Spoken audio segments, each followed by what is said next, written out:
Hello my dear friends, you're in the middle of the Summary channel, and today we will discuss the situation in the world on the 18th of March of 2026. Today we have lots of very interesting updates, so let's start. And first we're going to talk about the Middle East, where the conflict between Iran and the coalition continues expanding. According to media, during the previous 24 hours, the aviation of coalition attacked and hit Iran's largest gas field.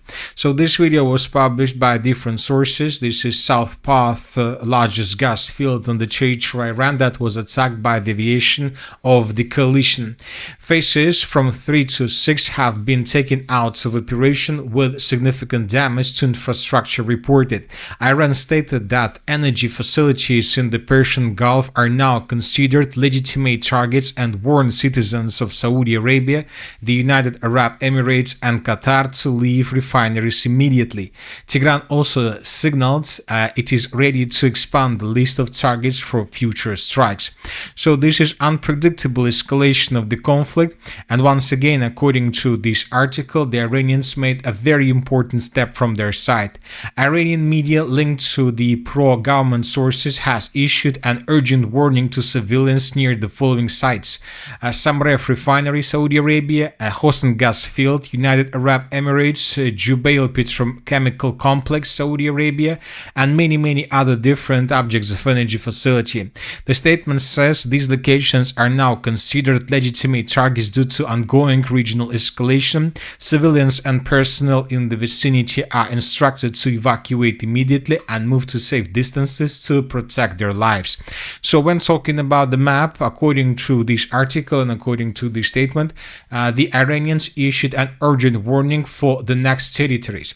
So these two objects of energy infrastructure on the territory of Saudi Arabia, which is located on the shore of the Persian Gulf. These two territories were announced to be evacuated from the Iranian side.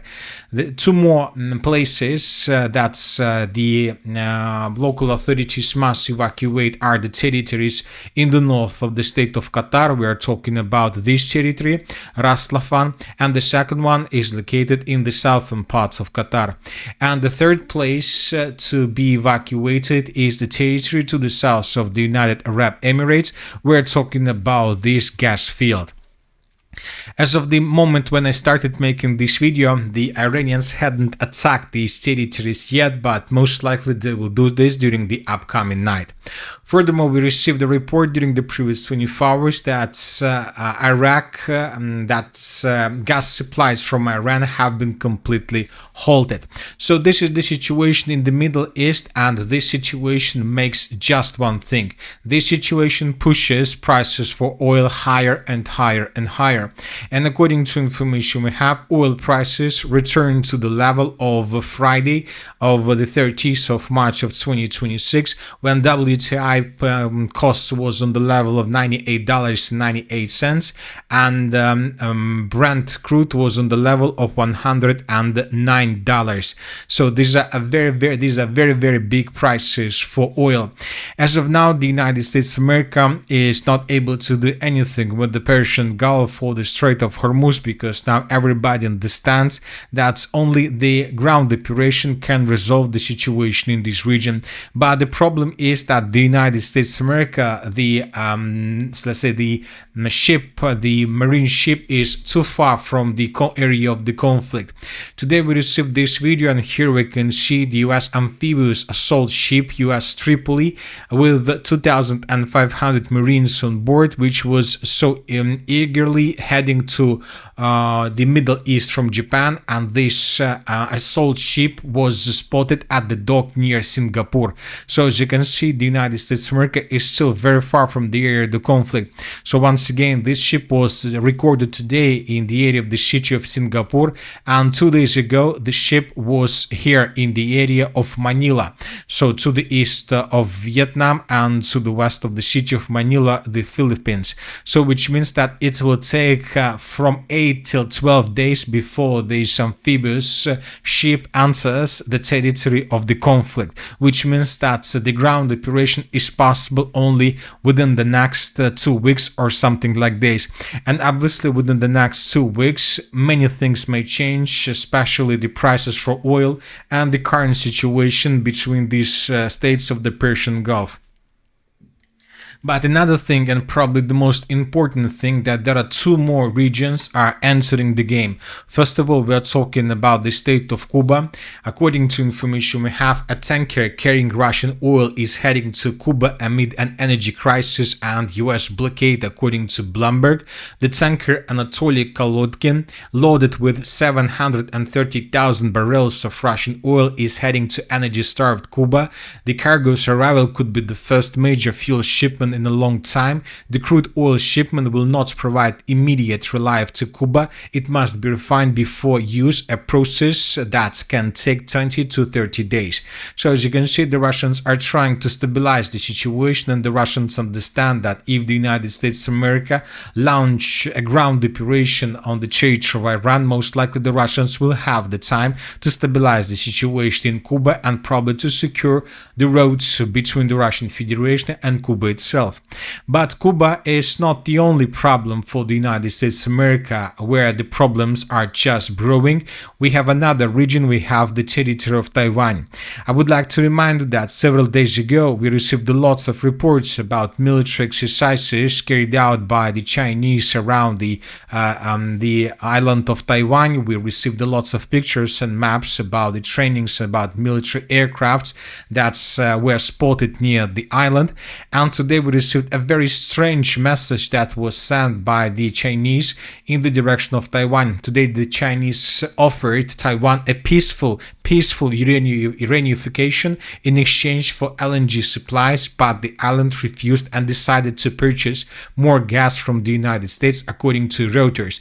So you know that the offering of a peaceful reunification sounds like an ultimatum that was issued, and we can see that the Taiwanians have rejected this ultimatum. Furthermore, we start receiving more interesting updates. The largest Chinese energy companies are preparing to resume purchases of Russian oil, Reuters reports. The agency writes that Sinopec and PetroChina have already contacted suppliers about possible purchases, and this is a very interesting situation, and this message tells us that China will have no problems with oil, with fuel, with diesel, with air fuel, and so on. And at the same time, the Chinese are going to reduce export and are going to export ban, continue the export ban of the most important assets, fuel assets. We are talking about diesel and jet fuel. Australia, for example, imported a third of its jet fuel from China last year. China is a major exporter of diesel, gasoline, and most especially of all jet fuel. We're talking planes, trucks, machinery, farming equipment, and so on. Asian prices are already up to 50-60%.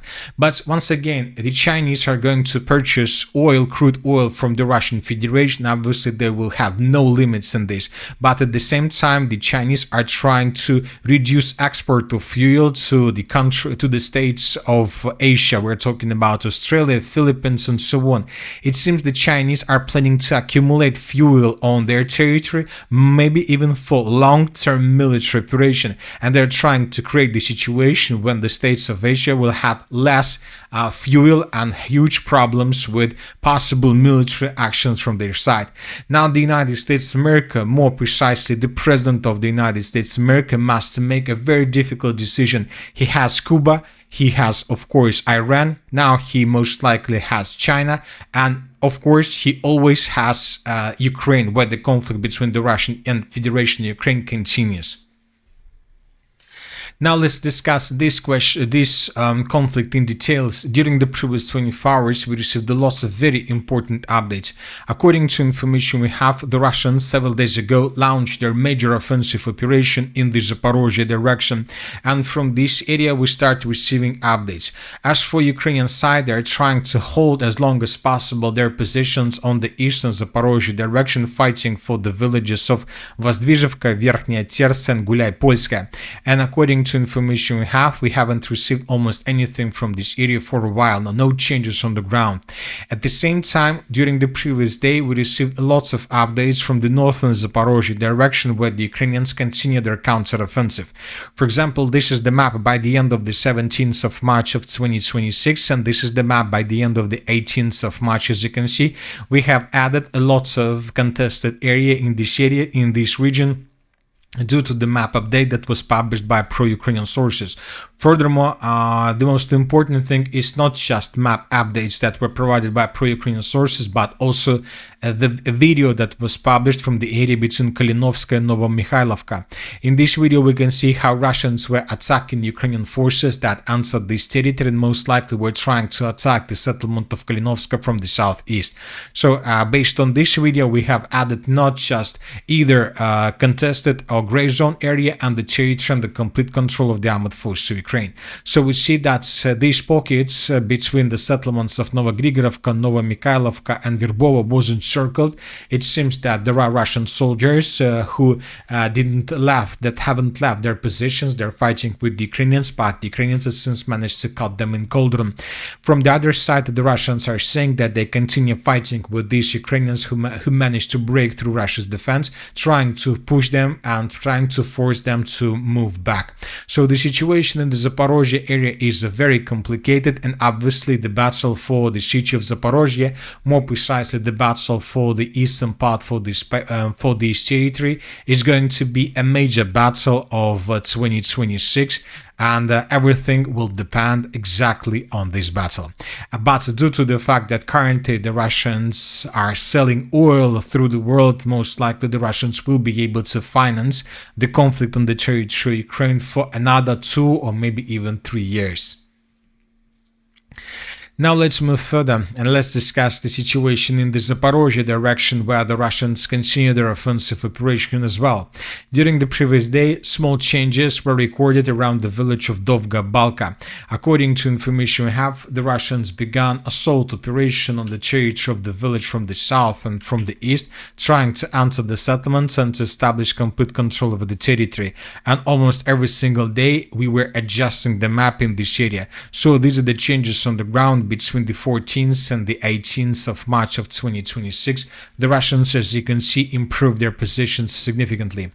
Furthermore, the Russians are bombing the main supply and logistic lines between the cities of Drushkovka and Konstantinovka, with the purpose not to allow the Ukrainians to redeploy additional forces from the north in the southern direction.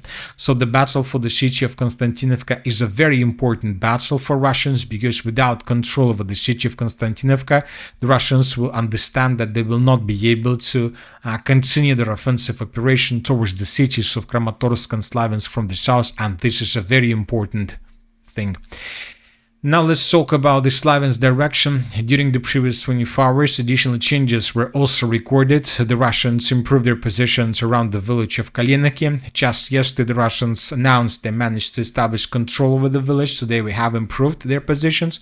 Furthermore, pro-Ukrainian sources reported that Russians improved their positions also in the area of the settlement of Fedorovka Druga. So the Russians are keeping advancing, and the Russians are pushing the Ukrainians from this area towards the city of Nikolaevka, and currently, and it seems that the clashes for the village of Fraya Alexandrovka, the most fortified area of this foothold, has begun. The Russians are pushing from the south and from the northeast, trying to encircle the settlement and to force the Ukrainians to fall back further in the northwestern direction towards the city of Nikolaevka, and even further in the western direction towards the city of Slaviansk itself. As for the northern Slaviansk direction, during the previous 24 hours, the Russians stated that as a result of clashes, they managed to establish complete control over the settlement of Alexandrivka. Based on the report published by the Minister of Defense of the Russian Federation, we have adjusted the map. Now let's move further and let's discuss the situation in the Coupiansk direction. We haven't receiving anything from this area for a while, more precisely for a very long period of time, probably.